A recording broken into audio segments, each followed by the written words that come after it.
I love the fact that you have Sullivan just waiting and just saying, like, God damn it, here it is. This is my boy's time to shine.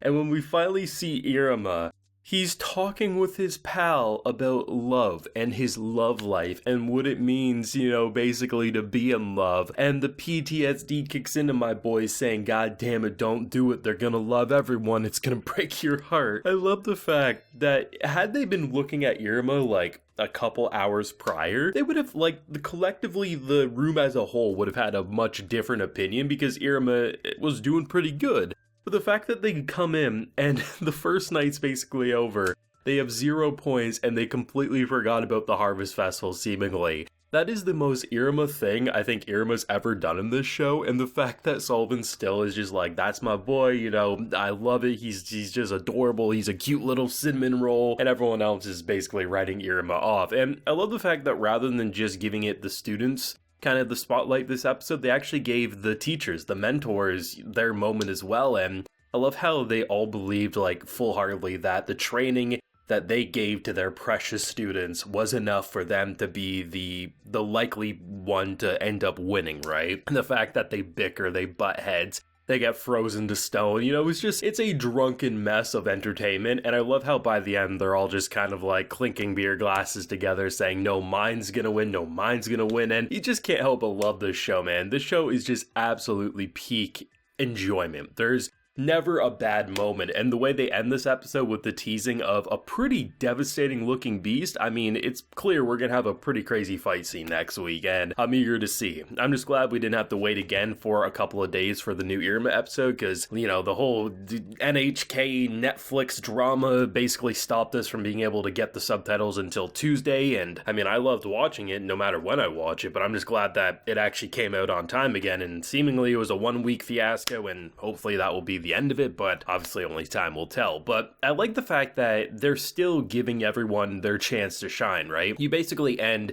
last week, or not quite end, but they kind of teased where the castle's kind of storyline was going to go with Garp and everyone. It's just the fact that you just have this bromance that is so frenemy, but I can't help but say it quickly has become one of my favorite dynamics that we've seen, because you have a sleepyhead who has a pretty wicked ability, all things considered. Essentially, the castle is his bed, as he says, and the fact that he can just touch the ground and essentially use the materials around him to make something so extravagant. And then you have Garp, who's just the nicest swordsman you'll ever meet in your goddamn life. I mean, this dude wants to help everyone, and I love how you just immediately recognize how polar opposite they are, but I love the fact that you can really tell that if they didn't have each other's back and they weren't basically surrounded by one another, they would have a much more boring life. And I love how they, even in the flashback when he eventually lashes out on Garp, he basically is upset that he's I lashed out, there's no way he's gonna come again. And then he does, and they have that sweet moment before making fun of him. And I like the fact that they're so easily and so casually can take a scene that on paper I'm not really that interested in. It's a bunch of girls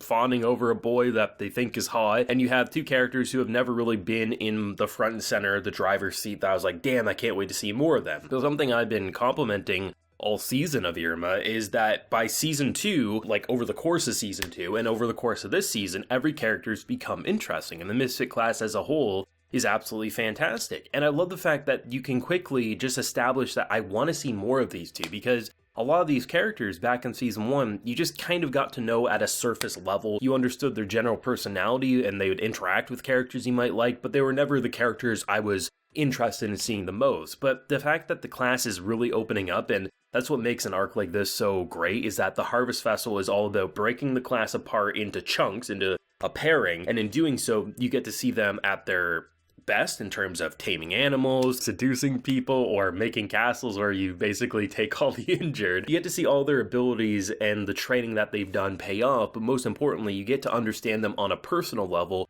through flashbacks, through current actions, and also get to see what their training kind of entailed. And it does a really good job at characterization, because this isn't just Irma's story. Irma may be in the name, and Irma most certainly will probably be Demon Lord when the show eventually does wrap up with a final season. But at the same time, it's more than just Irma. Irma was a lonely-ass kid who was a slave to his parents, And now he's basically getting that second chance at life to be a kid, to grow up and actually have friends, family that love and care for him. And characters who started off either hostile or generic or all these different things are becoming great supporting characters that I'm eager to see anyone on screen. Like, I think it was a couple videos back, I said you could probably remove Irma from the equation for like a month on end, and honestly, it would be fine because this story has so many different players to work with. And look at next week. It's teasing the fact that we're going to get an action episode, something that's more violent, a little more extreme. This episode was pretty much just a slice of life, chilling, and almost had spin the bottle going on in terms of what we were seeing. It was all about love lives and just, the emotional connection these two friends have.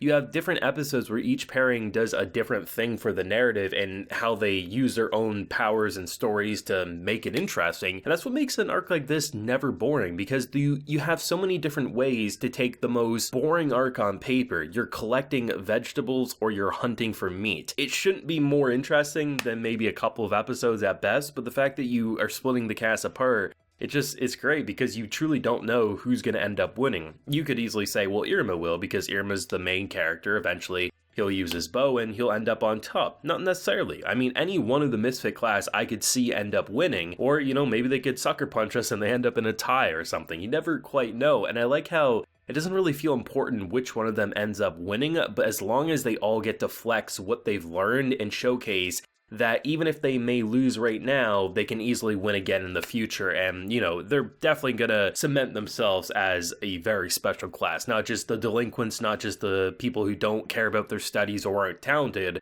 This arc in general is going to flex that for the teachers, the students, and the world to see. And in doing so, you just get a very fun episode. Like, it's still a vibrant, it's a location that pops off the screen. You got so many weird designs, from monstrous to it's just, there's one point in this episode where someone's cutting up the vegetation. And it's just these cute little faces that are just doing little screams because all things considered, you're basically killing them for food. And I like the fact that it just feels like the most perfectly wholesome demon location ever. And that's more or less what Demon School Iruma-kun has been ever since its get-go. And I'm excited to see, man, because this feels like a long arc, right? It doesn't feel like something that's wrapping up in an episode or two, but really I have no idea, and I don't want to know, really. I'm excited to see where they're going to take it and how long all these different moments will stick around. And I think the thing that has my interest the most is, of course, Iruma's rebound from going from pretty decent to now having absolutely nothing, and how his bow will come into play. You would imagine it would come into play for a big beast, something that, oh shit, they're not able to defeat it. Would that be next week? I don't know. But either way, it's going to be fun to see Iruma just, blow, literally and figuratively, the crowd away from what they're probably going to see when he does unleash that signature move. But only time will tell, right? So thoughts and feelings yourself down below. What did you think of a very fun episode, all things considered? Just honestly, every character is great in my opinion, and episodes like these really flex characters I normally wouldn't like into characters I'm like, damn, I can't wait to see more of them. But thoughts yourself down below, leave a like if you enjoyed, and subscribe if you're new around here. You can also consider supporting the Patreon, got live reactions, video shoutouts, a bunch of fun perks if you're interested, so do check that out if you wish. So until next time, everyone, please take care and have a good one.